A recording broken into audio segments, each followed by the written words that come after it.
So hi mga langga, mag-market for today po tayo ngayon.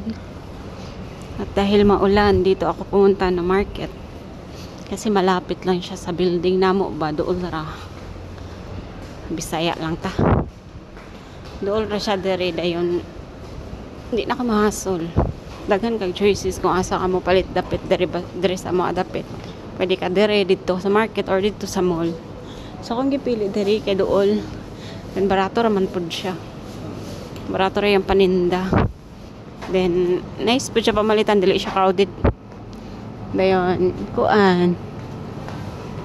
Barato rin yung mga baligya dari mga langga. Mapalita o kuan. Tambal sa dugo. Kani-kani. Kamuting tangkay. Ang kuan mong godani kay ako ang mukaon ba niya sila na angin. Pero mukaon man pud sila ani. Akong amo laki.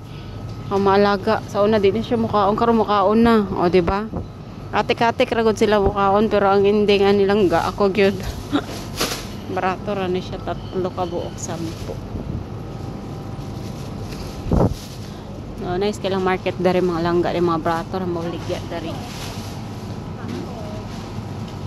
yung mga gulay niya mga barato ra sad di nice diri palitan kay kuan naka-organize gyud siya ba. Sa mall ka mo palit mga langga mahal. Pero pag diri ka, dili man siya tong market nga public ka. Ay kanang kuan ba, nasa kilid-kilid pero barato yung price. Barayaras lang price sa tong ga market nga nasa kilid-kilid. Barato. Nya.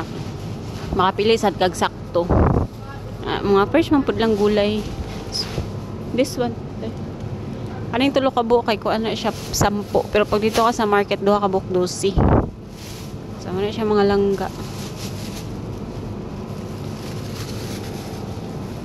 Then mga bligya nila barato ra.